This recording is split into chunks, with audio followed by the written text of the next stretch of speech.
I'm just going to assume that part of their bone is probably hit. If it's a true arterial bleed, I'm going to assume that their bone is hit, their bone's probably broken. So the last thing I want to do is start moving the leg around, right? Because it's going to start doing more damage, okay? When bones break, they turn into little knives. They're very sharp, it's very painful. Your bones don't have nerves. So your bone breaking isn't what hurts. What hurts is the bone digging into the tissue. Okay, that's why we use traction splints in pre-hospital setting, because it pulls the bone out of the muscle and kind of resets it.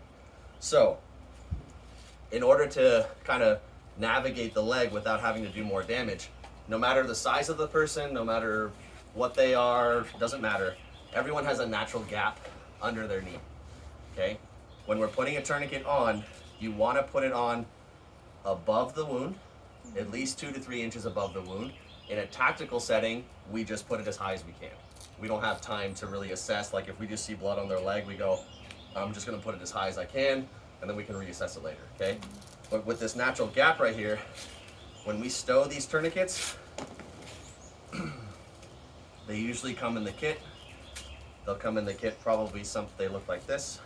Hopefully they have it open out of the plastic before they do this, and they set it up themselves. But it looks like this, right? And it's wrapped up and it's stowed just like mine is in my plate carrier right there. Okay? So when we're here, if we're doing a leg, we undo it and we actually take it out of the buckle. We take the smooth side, okay? And I just run it under this gap. I'm not moving my leg at all. I'm pushing my leg down into the ground. It just runs underneath my knee, and then I shimmy it up. Okay? And then the tourniquet goes on. I hold the windlass right here, and you'll know when you're putting it on, especially on someone else. It's hard. If I start pulling this can start to spin. So I hold the windlass, and I just pull both directions, and that way I can control where this goes in case I want to manipulate it later, right? So I just pull, right? And then I just twist this. Is there a certain spot where like this twist thing has to be? Nope. Like, okay. So I put this in, if I'm putting it on somebody, I put it on in relation to how I can treat the patient, right? So if they're in a car, I might not be able to put it on top, but if I want to be able to control it when I slide it under their leg, so if I'm sitting in a car, right, and I'm kind of like this, I might grab the windlass and I might do this, right? And then I'll hold it and pull it under their leg like that, so I can control the windlass from the door of the car, right? If I'm coming in the passenger side, I might put it on the inside of their leg so I can see it. But it doesn't matter where it goes. It's going to add tension. And then I'm going to twist this until the bleeding stops. And your kind of rule of thumb for a good tourniquet application is if I can't get my fingers under there, then it's probably tight enough. In the instance, like a lot of these soldiers, especially the Ukrainian guys, are huge, right? These guys are big. In the instance that one tourniquet doesn't stop the bleed, you put another one on, touching the tourniquet. Okay, it has to be touching. So let's say for example. So if it doesn't stop, you put 2 tourniquets? Correct. If that doesn't stop, you put 3 on. Oh wow. If you like on top of each other, or no? just So I'll next show you. So you put them. They're called kissing tourniquets. You put them on right next to each other. Wow. So It's a romantic class. Very romantic. Very romantic. So, That's what I was like. I was thinking like, well, but what like this? It's so thin, it may not like. yeah, and so actually tourniquets, when they first came out, there's a really bad stigma with tourniquets because people think, oh, if I put a tourniquet on, I'm going to lose the limb. It's going to be a bad time. Like there's a lot of people who are still really anti-tourniquet, and that comes from back in World War II.